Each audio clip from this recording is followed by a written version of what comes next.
Welcome to DeLorean Talk, episode number 4. This is your host, Dave Tavres. Today we have a guest who I ran across from the DeLorean Fanatics Facebook group, and he has some great posts, and I especially liked the picture that he had posted a couple of weeks ago of him in front of a DeLorean when he was 11 years old, and then again with, I assume, holding his daughter in front of his DeLorean. And that just struck me as awesome that somebody just like me would have that passion for so many years and finally get to get his car. So today we have with us Mark Dehlinger. Hi, Mark. Thanks for joining us. Thanks for having me.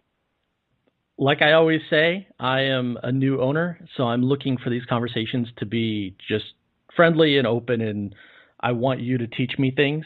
I want everybody I talk to teach me and share their stories, because there are so many fantastic DeLorean stories out there, whether it be car shows or how people picked up their car or those experiences with the public and guests, all kinds of different things. And I want DeLorean Talk to be that, to just be a place that all the DeLorean fans can hear the stories and hopefully a bunch of people can share the stories.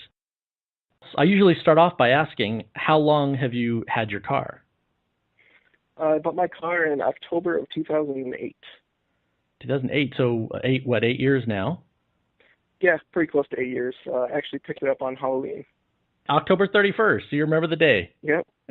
Yeah, I also remember too, because the very next day after I brought my car back from Ohio where I bought it, I live in Wisconsin, we got like 3 feet of snow the next day. So I bought it, put it in my garage, and then didn't get to drive it until spring. Oh, yeah, that stinks. Hey, but at least you got it back before the snow. Yeah, that would have been really tough, trying to drive through that storm to get home. So I was pretty lucky that I made it back. And you drove it back to Wisconsin from Ohio? Yeah, I had originally found my car on DMCTalk.com back when it was a .com site, and talked with the owner for a couple of weeks. And I have a friend that lives out in Ohio, and he went and looked at the car, went for a test drive and kind of checked it out a little bit. Basically told me it was the nicest car that he'd seen. He's not like a DeLorean expert by any means, my friend, but I was interested enough to rent a car and drive it out to Ohio, and everything checked out, so I bought the car and drove it back to Wisconsin. How far? I don't know my geography. How far is that? It's around 500 miles. It took about 8 hours. Nice. And no problems on the way back, huh? No, I was pretty lucky in that regard, but I had kind of done my homework with the car itself, and the owner was really, forthcoming about every past, present, and, possible future issue that he thought he'd have with the car. So, I was very confident in my ability to make it back. He'd given me some sample files of his records.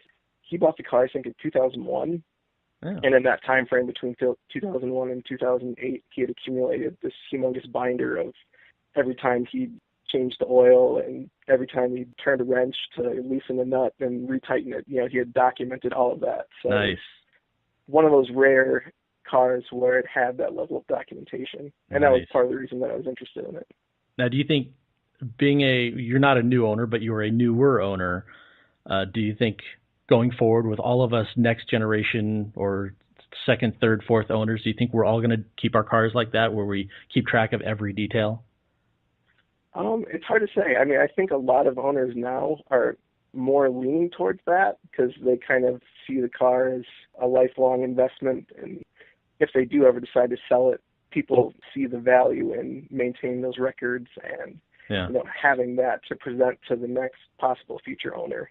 Right. And I kind of, followed in, the footsteps of the guy that I, bought the car from. I took all of his paper files and turned it into a spreadsheet. And, all the work that I've done to my car, I've documented along with his previous records to at least have records back to 2001. Prior to that, I really don't know a whole lot about the car. And he didn't know either, beyond that. No, he bought it from it was a local dealership, and the car only had 6,000 miles on it when he bought it. And so it had been stored at some point indoors because the interior was basically mint when he purchased it. There were some issues with like the fuel system and some wiring issues, like all the relays and stuff like that. He basically did all the hard work for me in getting it mechanically running really well and to a reliable status. And then I kind of took it from there to take care of any more cosmetic issues or some of the more mechanical chassis-related issues that the car had. Nice. Oh, that's lucky. My car was sitting in a garage for 27 years, and much had not been done with it. It had been driven until they burned out the clutch, and then it just sat there. Yeah. And they did not have any records. They were very nice. The woman that owned it, they tried giving me everything they had, but it was basically the black little folder that has DeLorean on it and the dealer locations, and that was it. They didn't have much else. Yeah, I mean, if it's that for 27 years, at that point, it almost doesn't even matter because, pretty much anything rubber needs replacing, and, right. The fuel system probably had to be gone through either way. So yeah, and luckily I live right next door to DMC California. In my mind, there was no question I was taking it there. So they did everything to get it all up to date. But during the time that the first owner had it, she obviously didn't get the clutch fixed.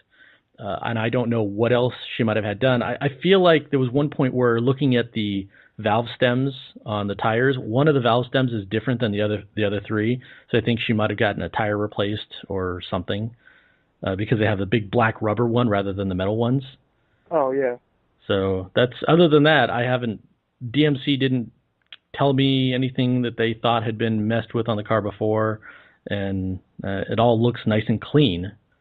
It is a little bit like archaeology, trying to trying to backtrack it, figure out what's original, what's not, what's been updated. Yeah. Some parts, like on my car, it had a specialty auto sticker on it, like on the clutch master. So I'm like, well, that's been replaced once. Some of that stuff wasn't in the records that were provided, but I was able to figure out a little bit more just by looking and comparing to what something is stock versus something like you said, like a valve stem that's originally supposed to be metal, and the one oddball. Right. Now, are you a mechanic, or do you work on cars regularly or every once in a while? I'm not an actual mechanic. A mechanic on the weekends, working on my cars. Right on. I'm an engineer. That's my profession. So I design chassis components for fire and rescue vehicles. Wow, that's cool. So you're familiar already with generally cars and how they work and what goes where. And, that was part of the reason for wanting to buy the DeLorean, was wanting something that was in good shape, but something that I could also, tinker with on the weekends. And if I wanted to, try and improve or upgrade things as I go along. You know what you're doing, and you can't really do that on a Ferrari. On a new Ferrari, anyway. I don't know if I'd want to on a Ferrari. It's like you develop a certain comfort level working on cars as you start out, and as you progress, things that you would do on a DeLorean you might not want to do on a Ferrari, just because if you do happen to mess something up, the penalty you pay is a lot cheaper. Right, 100 times the cost. To have someone else fix it. Right. Yeah, so far, and I grew up working on cars, and I got taught by a bunch of different people. I have replaced rear ends on cars, and I've never done a full engine swap, but I've done a lot of stuff, but I haven't done any of that stuff in 25 years. So it's a little daunting to think about doing some of the work on the DeLorean myself, but then I'm also lazy in that I have DMC nearby, like really within 20 minutes. It's not when I say nearby, it's not a 2-hour drive. They're really close by. I could get if I screw something up, I could have the car trailered over there, or towed over there and have them fix it, even though I don't want to be one of those guys like, oh, I tried replacing the clutch and now I want you to fix the problem. The amazing thing now is pretty much anything that you want to do, like someone has done it, they've done a DIY, there's a video on YouTube, and it's pretty easy to find the information. And if the information's not out there, you can ask and someone will most likely be able to help you. So. Yeah, DMC Talk. I have followed the car for decades, and it is very different owning one, but I have read and seen all the stuff people have done, and especially in the last 10 years as social media and people have been far more comfortable with the web, there's so much more out there on every detail. So I was more and more excited after I bought the car and dropped it off at DMC, or after they came and picked it up. I spent obviously a lot more time looking at the technical and the mechanical things and realized that, wow, there's nothing here that is undoable or unreachable by a normal person. DMC just happens to have every single tool, and they do it all the time. They know everything to do and all the little tricks far better than most other people. So that's why I was like, well, I'll have them do it. And one of these days when I have something that I want to save some money or something that I can do, like the bushing, the steering bushing, I bought the bushing from them, and I want to do it, but there's also a little fear factor there of, pulling the whole steering column out and, undoing everything. Honestly, I don't have. It's really not as bad as you think it is. I've done that one twice now, actually. The first time, I didn't actually pull the whole steering column. I just cut the bushing because it was one of the DMC Houston. They're like a hard rubber bushing. Yeah. So you just put a slice in it with like an X-Acto knife or something, and you can. Mine didn't actually have one when I bought the car. There was no steering column bushing. The steering column was just rattling around in there. Yep. So I bought one and put one in, and I knew it was kind of going to be a temporary measure until I really started, digging into some of the other mechanical components. Like I completely rebuilt my steering rack. So oh, wow. I kind of waited until then to, once I had to pull the steering column anyway for that. So sure. At that point I put, a bushing in there that didn't have a cut in it. Right. Well, yeah, if you want to, you can put a new one in about 20 minutes if you, have a little patience and pop it in with a rubber mallet. You can get it in there.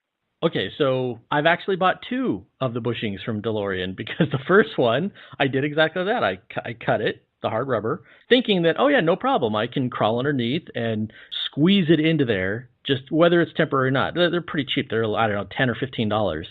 Yeah. And I thought, even if I screwed up, it's 10 or $15. It's not a $100 item. Right. I spent 15 minutes trying to wriggle myself underneath there and push it on until finally I broke it in half.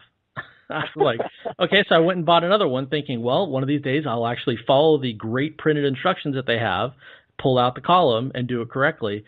And unfortunately, I'm looking at the bushing and the instructions right now, and I still haven't done it. So my column always is rattling whenever I'm driving, and it's driving me crazy. And it's not that I'm ultra cheap. I just feel like that's something that everybody has said I can do, and I don't want to take it to DMC and have them do it. I want to do it. I just need to, commit the time and get some tools. Yeah, that is part of the battle too, is having a good set of tools. I worked on my previous cars before I bought the DeLorean, so I had a pretty decent set to start with, but I definitely accumulated some along the way where you might get stuck and realize, man, it'd be really great to have a hydraulic press for this, right. Like a Harbor Freight $100, hand operated one, like air chisel or something, it's right. stuff like that, pays itself back in spades, having the right tool for the job versus trying to cobble something together. Yep. And literally I could walk to the Harbor Freight in about 15 minutes. I'm that close to one. So that's also dangerous. So you really have no excuse then. What's your problem? I know. Well, what, you've only been an owner for 6 or 7 months, you said? Yeah, January. You bought it last year? Yeah, January? Okay. Bought it on my birthday, November 6th, and then picked it up mid-January from DMC when it was all ready. Oh, that's right. Yeah. So. Yeah, I think in one of your other online web blogs, you mentioned you went to the Back to the Future Day at the Puente Hills Mall. Yeah. And a week later, you bought your car. Yeah, completely unplanned. That was very exciting and fun. And the funny thing is, they had a bunch of time machines there, and somebody was letting people get in and take a picture. So I took my picture sitting in the time machine at Puente Hills Mall, posted it online, and several friends jokingly said, "Oh, did you buy a DeLorean finally?" Because everybody I know knows that I wanted one forever. I was like, "No, I wish." And then a week later, I did. Although I did not tell anybody. Well, that's not true. I didn't tell anybody that I regularly come in contact with. None of the people in my office knew, even though I had DeLorean models on my desk and DeLorean stuff all the time. Everybody in the office knew that I'm a DeLorean geek, and in all my friends and family in LA, I didn't tell anybody. I told my friends that lived in other states that were hardcore, either car people or Back to the Future nuts, and I said, do not tell anybody, because I wanted to be a surprise. And also, I didn't want to be that guy that said, "Hey, I bought a DeLorean." Everybody's like, "Oh, let's see it." "Oh, well, it's not running right now." Yeah, wait till it moves under its own power, and then I told people, or just show up in it, and then everyone knows that it's running. And that's exactly what I did. I did that with a lot of people, where I'd say, "Hey, you want to give me a hand? I got to get something out of the car," or I'd say, "Oh, hey, I'm driving up front. Can you meet me out front?" And I'd pull up the car. Very fun. Yeah. Although when I took it to the office, we had a big team lunch. Everybody, we were all leaving the building, going across the street. And so there's a lot of people walking out front. I had the car parked out front. Everybody loved it. And then I go to start it. I'd only had the car literally 4 or 5 days. I killed the battery. I had left the doors open. No. And it still had the incandescents, and I'd left the running lights on, and blah, blah, blah. I killed the battery in that short amount of time, and I didn't know. Of course, now I bought all the LED kits and all that. So, did you get just the standard, like the little push-in replacements, or did you buy sets from Tom, the guy in Poland that did the little LED boards? No, I bought the kit from DMC. Okay. Yeah, those are the ones that I started out with, and then it bothered me enough that it's just one little speck of light in the middle of the lens, and so there's this guy in Poland named Tom that makes like all this awesome stuff. I can't remember the name of his website, but he's on dmctalk.org, and he like way over-engineers all of his stuff, and it's a little circuit board that fits perfectly inside the little rubber housing for the door lights.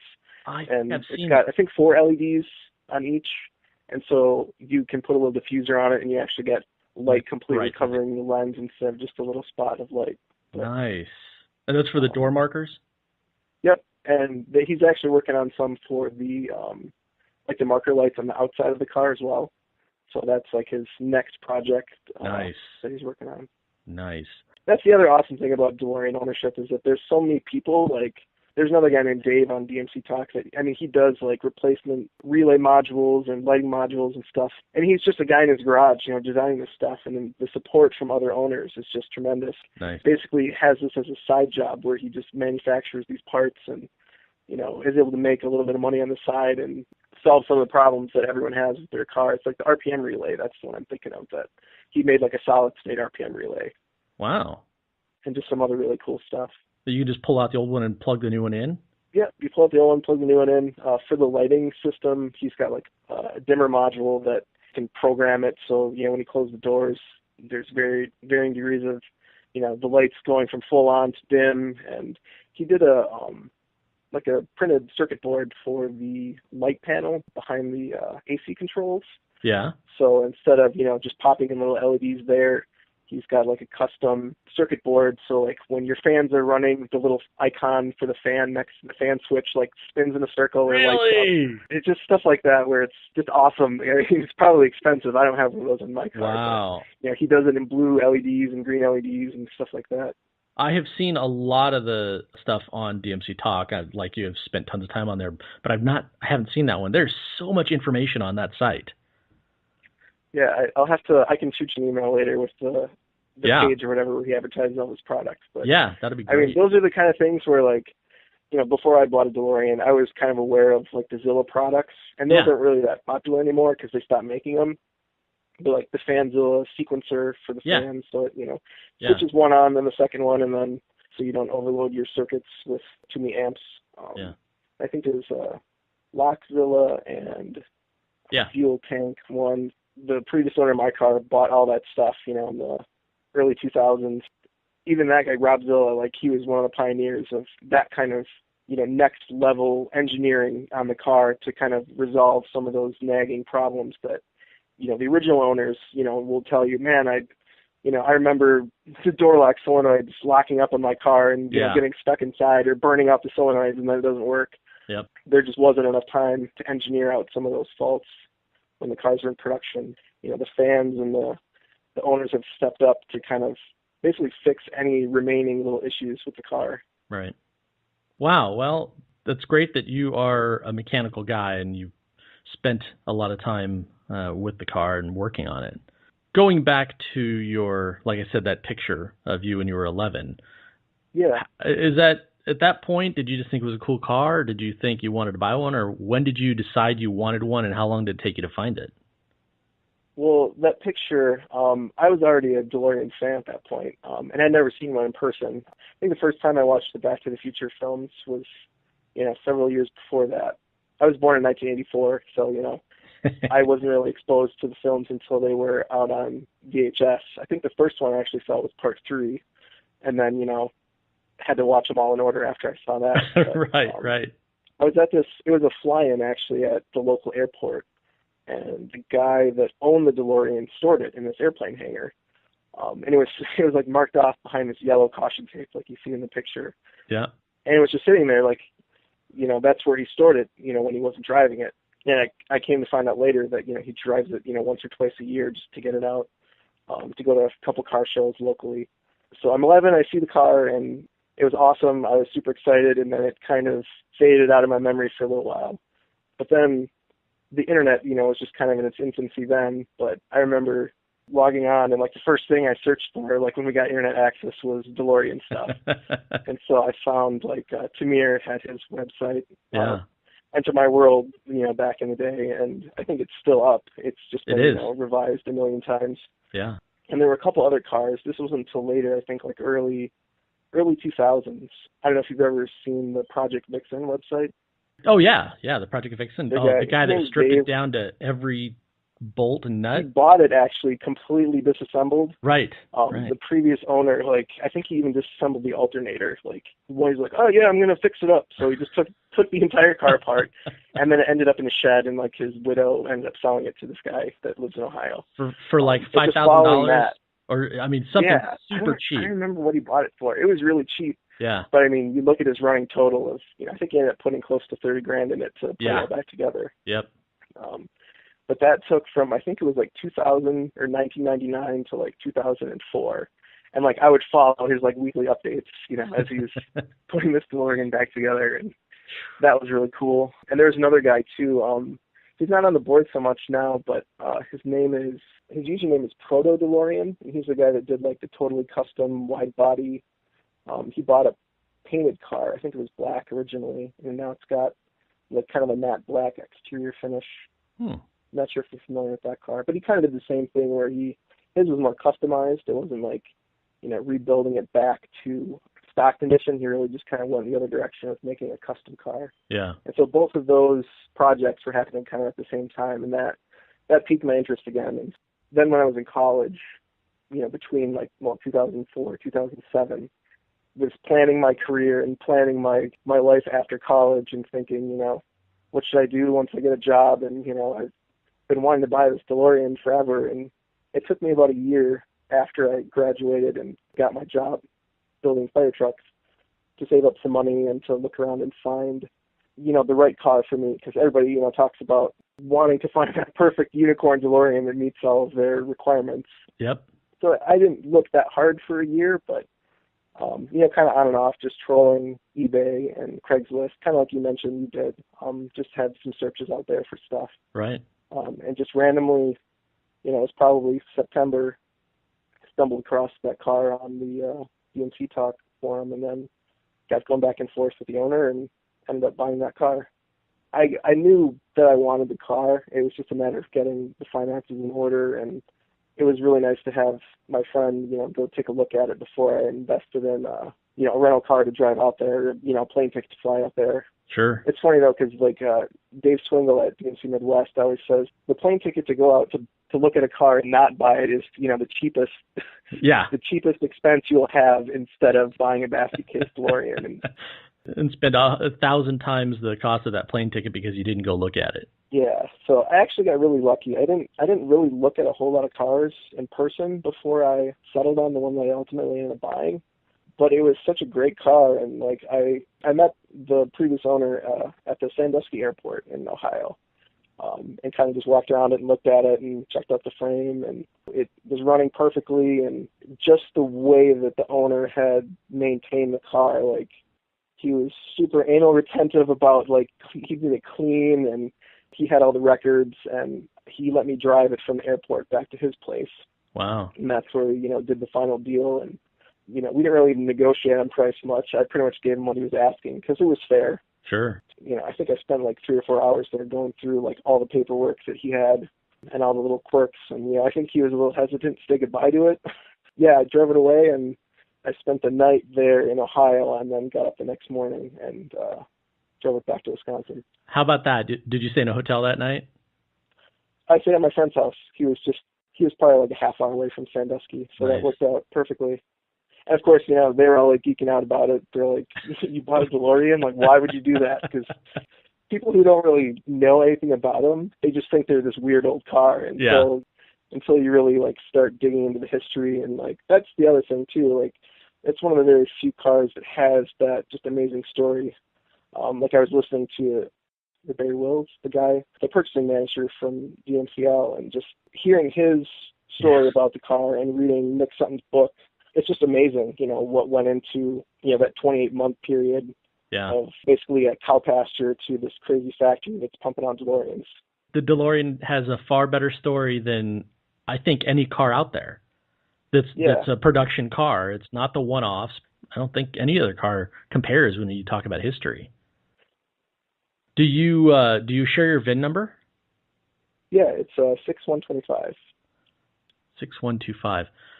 I ask that because some people out there, are online at least, seem to have been paranoid about sharing their VIN number if they're posting the car for sale, and I've never understood why. I still follow all the cars that go up for sale, and sometimes they don't have a VIN, and I'll email and say, hey, what's the VIN? And they say, oh, I don't share that. And that's not once. That's probably been a half a dozen times.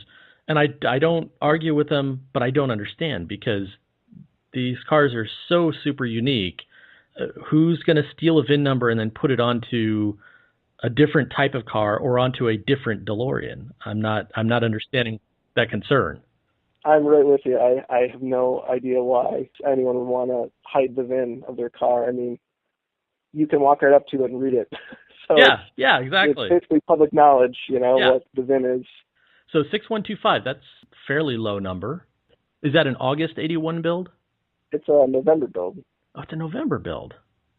And that actually was built in the highest production month, or if you look at the little graph of, the production, I think October and November were the two big months for production. So in 81. You have your VIN number is 6125, and you have a November 81 build. Yep. My car is an October 81 build, but my VIN number is 10515. That's crazy. I thought all the 10 series cars were 82s.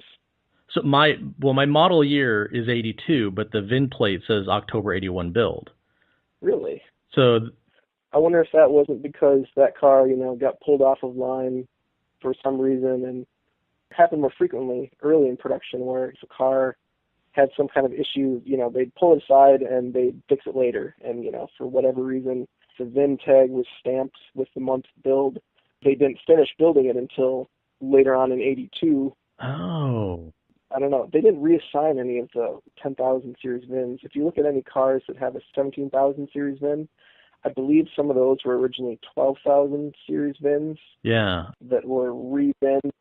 And I'm not an expert by any means on the chronology of the production, but there's websites that cover that ad nauseum if you're really interested in it. I've read a lot of those. That's why this is confusing, that you have a far lower VIN than I do, but my car was built before yours, quote unquote, according to that plate. And I don't know how those plates were done either. Maybe the plates were the last step of the car, and for example, my car got started in October 81 but didn't get finished until late 82 or something. Yeah, that's definitely a possibility. I do know that like the 6,000 series VINs, they pretty much fit right in that November time frame. The 5,000 series cars are in October, and that's where the Back to the Future correct cars are October VINs, because they were the gray manual transmissions that still had the door pull straps, but had the grooved hood, or still had the clock, and it's kind of interesting too if you're like a geek about all the various differences, just how many changes there were during production and how those overlapped. Yeah. And earlier we were talking about how trying to find that perfect car that you really want, and my list was pretty specific because I did want a gray interior with a manual transmission, but I wanted the integrated door pull straps, but I still wanted a clock, and I wanted a power antenna. And I found out later on that after I bought my car, it was less than 100 cars that were in that tiny window of the 6,000 series VINs that had all of those things. Well, did you get all the things on your list? I did, yeah. Wow. It worked perfectly. I don't know, the DeLorean gods were smiling down upon me and plopped this car right in my lap right at the right time. So my list was pretty short. I specifically wanted a California car, born and raised and slept in California. No offense, I didn't want it to be living back east at all. I did not want a fuel flap, and I did not want grooved hood, and I wanted it to be... You wanted the flat hood. That's interesting. I wanted the flat hood, and I wanted the manual. And those, 4 things? Yeah. I mean, and tons of cars went to California, so that's... Yeah. And living in California, it's... Easier. That was a pretty easy list for you to find the right car that met your needs or requirements. Up until recently, I mean, the value hasn't really changed a whole lot, in 20, 25 years. Everyone was thinking that Back to the Future Day last year would bring this huge surge in prices. And I mean, I guess you bought your car around that time frame, so, you were one more owner that bought then. But, it's interesting to see how the values and the trends change over time. At the same time, and like I've said in my origin story for the car, the owners that sold the car, they were well off. They did not need the money, and they just wanted to move it. So I got extremely lucky finding a car for, I say, $8,000 to $10,000 less than what it should have gone for. It had nothing to do with Back to the Future Day. The guy was just in town helping his parents. The son was in town helping his parents do some property cleanup and selling some other stuff and getting rid of the car. And it just happened that I was the first one to respond to his Craigslist post. Yeah, and that seems to be a common thing too, where, if you find a great deal like that, you just need to jump on it instantly, otherwise it's going to be gone. Like you mentioned before, there was one other person that was looking at the car before you did. Before and I got there. You wonder why they, if they were even remotely serious in getting a car, like why they would have turned down something like that. Yeah. It was shocking when the guy called and said, come over and look at it. I immediately said, something's wrong with it. Because if somebody was already there looking at it and they took that long and they didn't buy it, there's no way I'm buying this car. There's something wrong. What's the problem? But yeah. I mean, like you said, though, if the tires were flat and it was covered in dust, some people have difficulty seeing past that. Sure. They may want a turnkey solution and didn't realize that a half hour down the road, there's DMC California that in a span of a couple months, bringing that car back to daily driver kind of status. So. Yeah. And thankfully, that's what it was. They were flippers, and they clearly didn't really know the car. So I was lucky. It sounds like you've been driving your car regularly for the last 8 years. Yeah, pretty regularly. There was about a 1.5-year period where I had it up on jack stands where I was doing a lot of chassis-related restoration stuff that I kind of mentioned. There wasn't anything seriously wrong with it. It was an Ohio car. I don't know where it lived before then, but there was a little bit of rust just starting on the frame. It was pretty decent, but the brake master cylinder started leaking, and it basically destroyed that whole area on the driver's side where all the epoxy started flaking off. So that was kind of the main reason. So you start rebuilding the brakes, and then that leads to, the suspension's looking a little rusty too, and I'll take that off, and, I should really put some lowering springs on, and it needs some new shocks, and the cooling system's original, and the side tanks, are starting to leak, and like before you know it, I'm like basically, I had removed everything off of the frame. I was going to ask, did you actually, did you pull the frame out? Pretty much everything was off. No, I left the frame on the car, okay. Which, in retrospect, it would have probably been easier just to pull the body off. But I didn't have to pull the engine, so I left that all intact. But pretty much everything else that touched the frame, I removed and sandblasted and powder coated and replaced all the bushings with polyurethane, installed the front control arm braces, the lower control arm braces, the lowering springs, bearings, shocks, steering rack, coolant hoses, radiators, fans, installed the strut bar on the suspension. So anything mechanical under the car that you can't see and no one else appreciates, those were the things that I fixed. Well, that is your line of business. Yeah, it is. I mean, I guess it's what I know, and part of the fun of driving the car is having it handle well and not have that crazy floaty feeling once you get above 75 miles an hour like some of the stock cars have. Because with the front end so high like that, I mean, it really did have kind of a scary feeling when you're going fast, and all the upgrades really take care of that. Nice. So what is your favorite thing about owning and driving the DeLorean? You kind of mentioned it in your previous episodes, was just the reaction and the smile that you get from other people. It really is about sharing the car, and for so many years I really wanted one and would have killed to, see one on the street and, talk to the owner for a few minutes and just learn more about it and to pass that on to the next guy. Nice. In fact, last night I had gone to meet some friends at a local restaurant, And I had taken the car because one of them is from Florida and she wanted to see the car. So I took the car over, showed her. She loved it. Came out from the restaurant that evening, and there was a note under the windshield wiper that asked if I was interested in selling my car to call the person. And I thought, I have not seen that before on DMC Talk or any other website. I had not heard anybody else ever mention it. Was this the note that looked like a 12-year-old wrote it and they misspelled DeLorean? Was it that? Yes. Oh, okay. I saw that. Yeah. You saw that. Yeah, and I wasn't, I didn't draw any attention to that because part of me hopes it is a 12-year-old, but I think it might be more likely it's an adult. So yeah, I'm with you. That's the reason for me. But I'm always interested to find out if people, is it because of the history? Is it that they like the stainless steel look? Is it specifically because of the gull wing, or do they want to convert it to a speed demon? And it sounds like we're on the same page. It's the love of the look and the history and sharing it with other people. Yeah, it's just a super fun car to own, and fun per dollar is like off the charts. Like you can't really buy a more fun car for less. You really gotta like stretch your imagination to think of another car that you could pay a relatively small amount for, yet have so much fun and bring so much joy to other people. I am a Back to the Future hardcore nerd, but I love the DeLorean, the look of it, the design of it. However, if I found a giant suitcase full of money, there's no doubt I would buy a second DeLorean and do a time machine conversion to it. Yeah, and I hear that from a lot of other people that are into Back to the Future too. It's like they buy their first DeLorean and they make it as pristine as possible, thinking maybe they'll turn it into a time machine, and then it's too nice to, destroy that perfect car. It's like you almost got to go find some basket case and turn that one into a time machine so you don't feel bad about drilling huge holes in the panels and stuff. And that's it. So you don't feel bad about destroying the car. Yeah. And some people too, like there's a guy that lives pretty close by. He lives in Appleton, Wisconsin, where I work.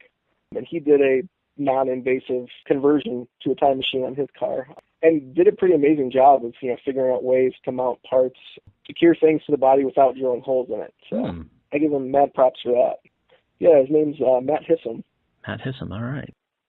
Speaking of the Back to the Future car, you were one of the people that worked on the restoration of the A car that is now at the Peterson Automotive Museum. Is that correct? I was indeed, yes. That is incredible. I did not know that before talking to you. Yeah, I was kind of wondering, like, what it was that, interested you in me and wanting to do this interview. And, I mean, I get it now with seeing the picture of me when I'm, 11 and then, the picture now. I try not to, like, go around bragging about it, like, hey, I restored the time machine. Like, usually, if I'm talking about DeLoreans, it'll be my wife or, my mother-in-law that says, tell them about the time machine, and I, then I'll tell people about it. But it's an easy way to take a, 5-minute conversation and turn it into a half-hour conversation because, once people start asking questions, it leads to another question and another question. Yeah, and then, before you know it, you're rambling on and on about it. I happen to be in kind of the right place at the right time to meet up with Joe Walzer and a lot of the other very talented guys that were part of the restoration team. And even like I said before, with buying my car, it was like, fate stepped in to put me in the right place at the right time. And kind of the same thing with just getting to know all these guys and then being lucky enough for our team to have Bob Gale, want to work with us to do the restoration. Yeah. Well, if you're willing, I definitely would like to do an episode in the future to talk more in depth about that because it'd be a fun show to do. But you mentioned your mother-in-law. What does your family, your wife, I don't know if you have, I assume you have, well, it looks like you have one daughter. I don't know if you have multiple kids. Yep. Yeah, I just have the one daughter. Actually, I have another one on the way. Congrats. But just the one for now. Yep, thank you. So what does your family think about the car? Is it just, oh, that's Mark's thing, or do they all love it? Do they like doing car shows with you, or? My wife really enjoys it. She likes going to car shows occasionally. I don't do a whole lot of events with it, really. It's, once or twice a summer kind of thing. Last year for Back to the Future Day, I wasn't able to make it out to the We're Going Back event. I helped plan the previous one in 2010. Didn't have a whole lot to do with the second one. That was more Joe and Ken, but we just did like a local movie theater was showing Back to the Future Part 2, and they wanted a DeLorean out front. So, Nice. talked to my wife, and she was all into like, oh, let's go, and, we'll park out front, and, everybody can see the car, and she kind of likes it for the same reason, where you get to just see other people's reactions, and it's fun. Nice.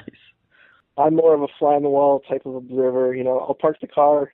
I might talk to a couple people while I'm getting out, but then it's just, kind of stand back and let everyone else enjoy it and see how people react to it. And, if people have questions, they'll kind of look around and try to figure out who owns it.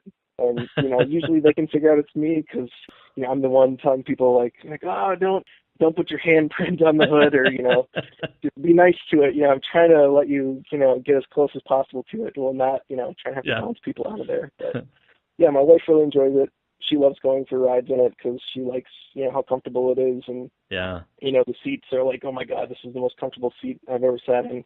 It's not intuitive. You really expect to be very uncomfortable, but it's a comfortable ride when you get on the freeway. Yeah, they did a great job. It really is a good cruising car. I mean, you can spend hours and hours in it and be totally cool with going for a couple more hours. So. Except for that rattling frickin' steering bushing. Tell me, man, you just got to fix that thing. I'll do it. So much more. I will. Okay, so what is the furthest you've driven your car in the 8 years that you've had it? And it actually was that 500-mile trip from Sandusky, Ohio, back to Appleton, Wisconsin, when I first bought the car. Mostly, I have taken it to Grand Rapids, Michigan, for a friend's wedding. But really, I keep to Wisconsin mostly, and I've taken it down to DMC Midwest a couple of times for every couple of years they do an open house. I've had it there for that. Almost everything I've been able to fix myself, except for the air conditioning. I don't have the gauges and tools and stuff for that.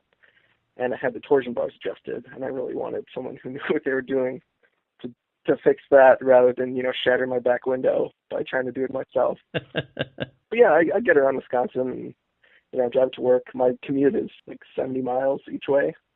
So a couple times a year I'll take it to work and, get it out on the highway. 70 miles, that's rough, but at least you can enjoy the car, and I'm guessing the guys at work enjoy it as well.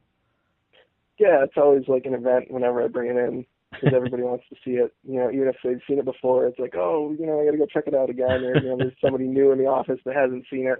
Right. Some of the guys roll their eyes because they're oh, now I have to listen to, Mark talk about his DeLorean again and hear the same, spiel. Yeah, people enjoy it, no matter where you go, really. You kind of have to be prepared to talk to people about it when you take it out. Oh, yeah. Yeah. If you're in a bad mood and don't want to talk to anyone, you pick a different car to take because exactly. Somebody's going to want to talk to you then. It always happens on the day that, you're in a rush to go somewhere that someone wants to talk your ear off about their uncle that owned one or. Right. Or I've had two of those experiences where I was in a rush. I should have left 15 minutes ago, and sure enough, there's somebody at the car when I go out to, get in. And I feel bad because I don't want to say, hey, I normally would talk, but I got to run because they're like, oh, yeah, no problem. Can I just get one picture? And then that turns into another one. And I'm the guy that always says, oh, hey, you got to get in the car as well. So I always put him in the driver's seat and get the picture. Yeah. How often? You don't get to see the DeLoreans that often. It's almost like a responsibility. I mean, to a certain degree, yes. It may be the only time they'll ever see a DeLorean in their life, Yeah. So you don't owe people, but you kind of, give them a positive experience, and you're representing the mark. Yes. And representing DeLorean owners in general. So you can't be a huge dick to everybody. Yeah. Because it kind of, it would sour it for everybody because they may never see another DeLorean again. Yeah. If you don't want to share it with someone and, you're in a rush, that doesn't make you a bad owner, Yeah. People are who they are, and maybe they just, want to keep to themselves. It is tough to own a DeLorean and not be, ready to talk about it at a moment's notice. Yeah. People want to talk about it. Yep. Do you belong to any DeLorean clubs near you? Are there any DeLorean clubs near you? There's the DeLorean Midwest Connection. I'm not a member, but I mean, a lot of those same guys are on DMC Talk, Rich Weisenfeld and Dennis. I can't remember his last name at the moment. I'm a born and raised California guy. I've been to the Midwest and any place other than the West Coast a handful of times. I have no idea what clubs are like out there. primarily, are the most of the members 10 miles or 100 miles away from you or 200 miles away? Well, I'm pretty far north up in Wisconsin. The town that I live in, there's me, and there's that one other car that I saw, when I was 11. And then you go maybe 50 miles, and there's another one in Appleton, that one guy I know. And Wow. 60 miles south of me, there's, another guy in the Wisconsin Dells. Once you start getting closer to Chicago, though, there's a pretty good concentration of them, and that's kind of where the Midwest DeLorean Club is based. They're very close to DMC Midwest, the service center that's part of DMC Houston. Right. But yeah, around Chicago, there's a pretty good base of other owners, and then, some guys from, I think there's a couple from Iowa and a few from Indiana. So once you start getting further east from there, then you start getting into the Ohio DeLorean Owners Club, which is quite large because of KPAC being located there. Right. And the parts were shipped over from Northern Ireland. Yeah. They were all in Ohio for a while. So for a long there's while. a lot of people. I am spoiled because I grew up in LA. I lived in Seattle for many years. I don't see a lot of DeLoreans, but I've seen plenty of DeLoreans in the last 20, 30 years. Where you're living, yeah, that does make sense. It is very likely that there are people that will never see another DeLorean in their life except for you getting gas or in the parking lot. There's just not a lot of cars out there. It's pretty sparse in some of the areas out here. A couple of silly questions that I would like to start asking everybody that I talk to that has a DeLorean. How do you clean the stainless? About once a year, I use Barkeeper's Friend, and I think most DeLorean owners are aware of what that is. It's almost like Comet. It's like a powdered cleaning product that deeply cleans the stainless and removes the oxidation. And I'll either use a sponge with that or a Scotch-Brite pad, kind of like drain it and clean at the same time. All right. But between cleanings, I usually just use a window cleaner, like Invisible Glass, or Napa actually makes this really good glass cleaner in a aerosol can. It's like foaming, and that's great for getting rid of fingerprints because, collect fingerprints like no other. Yeah, some people do like a polish or they, put some type of wax, but I've always been a fan of just the bare stainless, nothing on it. Yeah. But just really well cleaned, and, Barkeeper's Friend does a great job of doing that. Have you ever tried the liquid Barkeeper's Friend? Yeah, that stuff's great too. It's a little easier to manage than the powdered stuff, which gets everywhere, and then you end up with white powder, in the cracks everywhere, and that's when the cocaine jokes start. So you gotta really rinse it good, rinse it well. So generally, do you use the liquid or the powder? I use the liquid now more. I tried the powder. I think I used 1 can's worth and then switched over to the liquid stuff. All right. Either works just as well, really. Liquid Barkeeper, and do you use the specific pad for graining, or do you just use a softer one that is just going to scrub, but it's not going to regrain?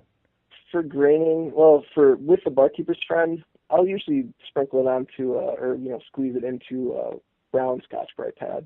Because somehow, you get scratches here along the way, and it doesn't line up exactly with the grain. Sure. Once a year is about, when I do that. I think it's actually been a couple of years now since I've done it. Oh, all right. The glass cleaner, too, I don't know if there's something in there. I use the non-ammonia glass cleaner. It keeps the oxidation kind of at a lower level where it's more of, keeps it more of like a silver color than a gray color. Yeah. So I kind of dig that look, and the water, just beads off of it. See, now I'm also wondering about different locations because you have colder temperatures and snow and things like that. I don't have that here. I also don't feel... Yeah, but I don't feel like my car is as crisp and clean as other DeLoreans I've seen. I'm a little embarrassed to say that since I've gotten the car, I've done regular washes on it, just soap and water or, a pressure washer to try to get the, rims clean. But I never feel like the car is really, that the stainless is clean. I just feel like it looks like it's got dirt in the, in the grooves. So that's why I keep trying to get different people to give me their exact details. So you're using the liquid Barkeepers and a brown Scotch-Brite pad. Yep. With the grade. Yeah, I got to give props to Mike Walterbeek. He was probably the first guy to use Barkeeper's Friend. It never really gets... People just assume that everyone's been using that stuff forever. and it comes up all the time on the DeLorean forums. But Yeah. there was a post by him a long time ago, and he's like, "Hey, I tried this stuff, and it's amazing. You should try it." And like everyone just, it became kind of this ubiquitous thing that use Barkeeper's Friend for super bright stainless. All right. So I rarely see his name associated with that, so I have to drop his name. He lives actually closer to San Francisco up there in California. Oh, okay. Okay, good tip. My last question. I have struggled with this, but I'm interested in finding out what other DeLorean owners are doing for it. What is in the trunk of your DeLorean right now? I have a Zilla toolkit, which I'm not sure how common those are. I mentioned that my car had all the other Zilla upgrades, like Lock Zilla and Tank Zilla and whatnot. But it's like a green toolkit that I don't think I've ever opened, actually. But it's got, wrenches and sockets and stuff like that, just basic tools that I think, the previous owner bought when he bought some of the other Zilla upgrades. And then I've got some spare brake fluid, some Castrol GTLMA, some coolant. I had some flyers in there from a car show that I did. And I've just got some spare belts for the alternator and for the AC compressor. And then a couple, I got my can of window cleaner and a towel. So that's all I really got in there. I'm surprised at how many mechanical things you have in there with regard to brake fluid and belts, but I also forget you don't live in a city center. Yeah, I mean, I'm not living totally like in the sticks. Like, I'm, the town that I live in is, I think there's 30,000 people in it, so it's not tiny. But, okay. If I were to break down between here and work, I could be a little ways away from civilization. So it's nice to have at least some basic tools in there. Got it. I have had to top off brake fluid, in my car before I did all the restoration work. So that's just kind of learned from experience there. Haven't ever had to use, the spare belts or anything like that. Some people go way off the rails and they've got spare fuel pumps and spare LPM relays, and they're prepared. They're planning on just working on their car on the side of the road. I'd really like to avoid that if all possible. So I kind of tend towards the preventative maintenance side. Yeah, I mean, if you're living in LA or LA area, and you could have your car towed back to DMC, California in a matter of minutes, then you probably wouldn't need as much of that stuff. Exactly. All right. You had mentioned what do they call it? DMC Midwest Homecoming? Yeah, like open house. Open house. They just have, all of their customers, or you don't have to be a customer or an owner. They provide, lunch at the shop and opportunity to talk about possible work that you might want done in your car, or just to talk to other owners and get to know people. I'd relate it to, like an owner or a car club meeting, basically. That's just sponsored by DMC Midwest. Well, I've heard that Texas might be doing one in 2017, and there's a couple people here that have in LA that have driven out there in previous years, and there's a little part of me that says, hey, maybe I should drive my car out there. I can go to. It'd be a full trip, man. You should do it. It'd be a fun trip. It's a little bit far. While I have worked on cars in my life, I'm not shy about turning a wrench, but I have never done anything on the DeLorean. And I think I'd be more comfortable if there was a somewhat of a convoy. It doesn't have to be nose to tail, but if I knew that other people were coming through the same day, within a day or two, I'd probably feel a little better. Yeah, for something like that, you probably shouldn't have any trouble finding, a group of other owners in your neck of the woods to do that drive together. I actually started a thread for DCS this year to try and get some other Midwest owners, like Wisconsin area, to try and convoy down. And there hasn't been a whole lot of interest. But people are kind of leaving on different days and that kind of thing. Yeah, exactly. For a one-day event like that down in Houston, you'd probably be able to find a good group of people to all drive with. And if something did happen, then you got other people that aren't afraid to bust open some toolboxes and start wrenching on the side of the road. Some of the stories, like if you're into that kind of thing, the DeLorean mailing list, it's kind of predates DMC Talk. If you search for my last name on DML, I've got stuff from like 96 or 97 on there. Oh, that's awesome. Yeah, there's some great stories in there about people like heading out to Pigeon Forge or like some of the other ones, the other previous DCS shows. it's just cool to read that stuff. Well, and actually, after I bought my car, I searched the previous owner on the DML and like found this laundry list of stuff. Like I learned so much about my car. Like that's awesome. I mentioned the guy that did Project Vixen. He actually worked on my car at a tech event that the previous owner brought to, so like it's like this big full circle, it's not that large of a community that you can get that kind of interaction between owners. Right. Wow. Well, are you going to DCS? I will be, yeah. My plan is to leave on Thursday. Stick around. They're doing a documentary screening for Out of Time, Saving the DeLorean Time Machine. Yep. And I have a brief role in that where I discuss, some of my work on the restoration. Hey, Mark, thank you so much for being on the show. It is a pleasure to talk to you. You've got some great stories, and I look forward to seeing you at DCS and hopefully see you one of these days when you come to Disneyland. Thanks a lot. It was great talking to you.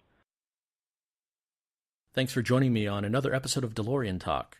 If you have ideas for topics, questions for other DeLorean owners, or if you're a fan, send in questions to comments@DeLoreanTalk.com. And if you are a DeLorean owner, check out DeLoreanDirectory.com and look at the VIN tracker section. We're trying to build up a fresh list of all the DeLoreans out there, where they're at, what their status is, and there's a lot of other information on the site. So check out DeLoreanDirectory.com. Thanks for listening, and don't forget the Windex.